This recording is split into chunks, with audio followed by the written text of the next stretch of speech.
इस वीडियो को लाइक करें, हमारे चैनल को सब्सक्राइब कर बेल आइकन जरूर प्रेस करें हमारी न्यू वीडियो सबसे पहले देखने के लिए। Hello friends, once again welcome back to my channel legalisation sir. So friends, आज के सेशन में हम बात करने वाले हैं जूरिस्प्रूडेंस लॉ के एमसीक्यू के बारे में, जहां पे हमने तीन पार्ट कवर कर लिया है। यदि आपने नहीं देखा है तो ऊपर आई बटन पर क्लिक करके देख सकते हैं, जहां पे आपको प्लेलिस्ट मिल जाएगी। तो चलिए स्टार्ट करते हैं आज का सेशन। लेकिन उससे पहले यदि आपको मेरे लेक्चर से रिलेटेड कोई भी डाउट है, कोई क्वेरी है, तो आप इस इंस्टाग्राम अकाउंट पे मैसेज कर सकते हैं। आपको जो भी डाउट है, आपके सारे डाउट को सॉर्ट आउट किया जाएगा, ठीक है। तो चलिए स्टार्ट करते हैं आज का सेशन। तो सबसे पहले हम बात करें, यहाँ फर्स्ट क्वेश्चन है। तो फर्स्ट क्वेश्चन क्या कहता है कि रूढ़ि का समाज से वही संबंध है जो विधि का राज्य से होता है। अब ये कथन किसने किया था? सामान्य, सैविनी, लॉस्की या कीटन ने किया था। तो यहाँ पे इसका सही आंसर क्या होगा? इसका सही आंसर है ए नंबर का। अर्थात जो सामान्य है, उन्होंने क्या कहा था कि जो रूढ़ि है उसका समाज से वही संबंध होता है जो विधि का राज्य से होता है। तो यदि आपको किसी भी क्वेश्चन का आंसर पता है तो आपको कमेंट बॉक्स में कमेंट करना है। तो सेकंड क्वेश्चन क्या है? विशेषज्ञों की राय है। अब विशेषज्ञ कौन होता है? जिसको किसी भी फैक्ट के बारे में क्या है, नॉलेज हो, वो विशेषज्ञ कहलाता है। तो यहाँ पे विशेषज्ञों की राय विधि का साधारण स्रोत है, विधि का ऐतिहासिक स्रोत, विधि का विधिक सामग्री स्रोत, विधि का स्रोत नहीं है। तो यहाँ पे इसका सही आंसर क्या होगा? यहाँ पे इसका सही आंसर होगा डी नंबर का। अर्थात जो विशेषज्ञ की राय है वो विधि का स्रोत नहीं है। नॉर्मल क्या किया जाता है, जो विशेषज्ञ होते हैं उनका जो फैक्ट होता है, वो जो बताते हैं, उनको क्या किया जाता है, न्यायालय देखता है कि हाँ ये सही है कि नहीं। उसके अनुसार न्यायालय उस चीज़ को रेलेवेंट मानता है या नहीं, वो उसके ऊपर डिपेंड करता है, कोर्ट के ऊपर। वैध रूढ़ि के लिए क्या आवश्यक नहीं है? प्राचीनता, युक्तियुक्तता, निरंतरता, सरकार द्वारा अनुमोदन। तो यहाँ पे इसका सही आंसर क्या होगा? डी नंबर का। अर्थात जो थर्ड का डी नंबर, सरकार द्वारा अनुमोदन वैध रूढ़ि के लिए क्या है, आवश्यक नहीं है। उसके बाद है फोर्थ क्वेश्चन, निम्न में से कौन सा रूढ़ि का आवश्यक तत्व नहीं है? असुसंगतता, प्राचीनता, निश्चितता, शांतिपूर्ण उपयोग। यहाँ पे इसका सही आंसर क्या होगा? ए नंबर का। अर्थात जो असुसंगतता है वो रूढ़ि का आवश्यक तत्व नहीं है। तब यहाँ पे रूढ़ि का आवश्यक तत्व है कौन कौन सा, उसको हम देख लेते हैं। तो यहाँ पर आपका क्वेश्चन इससे क्लियर हो जाएगा। यहाँ पे हम बात करें, जो विधि मान्य रूढ़ि के आवश्यक तत्व हैं वो कौन कौन से हैं? उनमें निश्चितता होनी चाहिए। यदि कोई रूढ़ि है तो उसके लिए क्या आवश्यक है कि उसमें एक निश्चितता होनी चाहिए, तर्क संगतता होनी चाहिए, शांतिपूर्ण उसका उपयोग होना चाहिए, बाध्यकारी बल होना चाहिए कि हाँ उसको मानना है, ऐसा उसके हिसाब से करना है, ठीक है ना। युक्तियुक्तता होनी चाहिए, ऐसा नहीं कि अयुक्ति युक्त हो। मतलब जो भी रूढ़ि है एकदम युक्तियुक्त होना चाहिए, रीजनेबल होना चाहिए।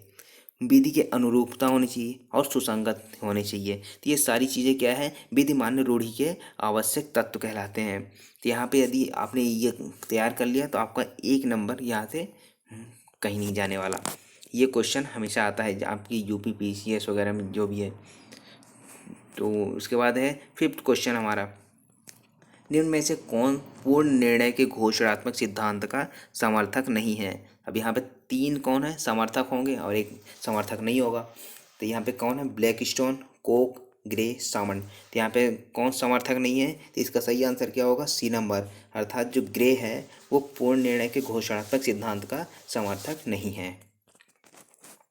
उसके बाद है सिक्स्थ क्वेश्चन।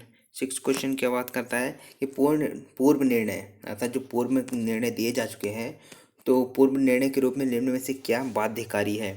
इत्रोक्ति, अर्थात इसको ऑबिटर डिक्टा बोला जाता है, ठीक है। उसके बाद निर्णयाधार, रेशियो डेसिडेंडी। इसके बाद या फिर ए और बी दोनों, या उपरोक्त में से कोई नहीं। यहाँ पे इसका सही आंसर क्या होगा? ए और बी दोनों। इसका सी नंबर का ऑप्शन सही हो जाएगा। उसके बाद है सेवंथ क्वेश्चन हमारा। सेवंथ क्वेश्चन क्या कहता है, भारत में पूर्व निर्णय का संवैधानिक आधार है, किस में बताया गया है?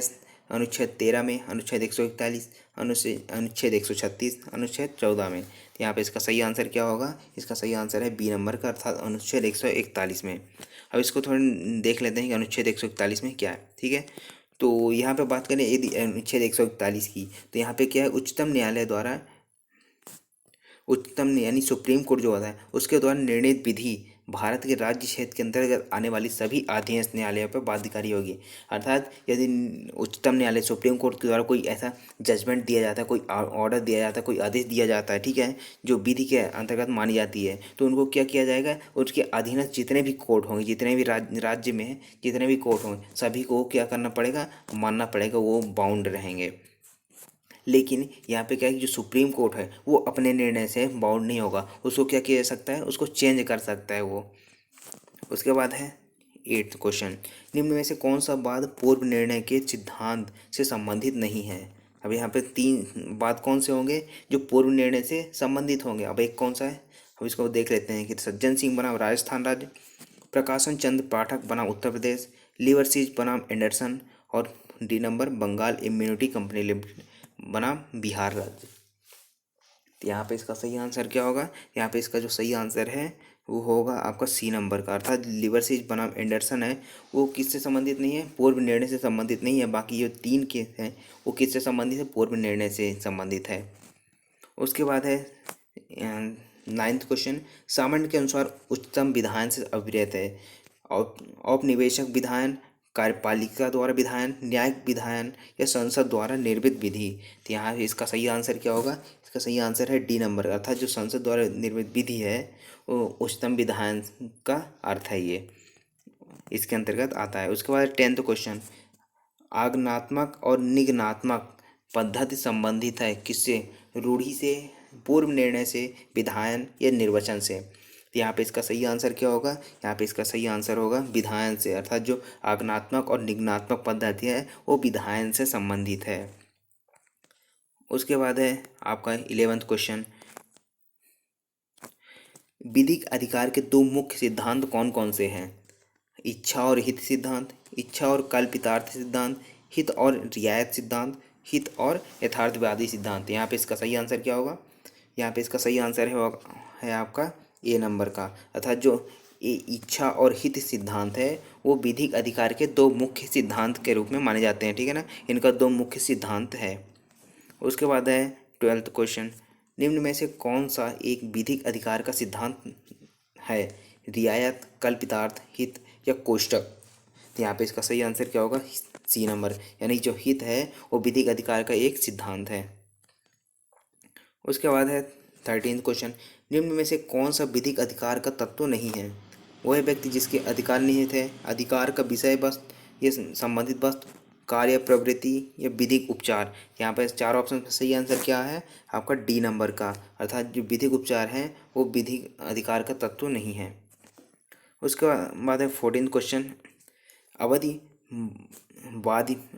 जो है बाधित ऋण है एक पूर्ण अधिकार, अपूर्ण अधिकार, सर्वबंधी अधिकार या कोई नहीं।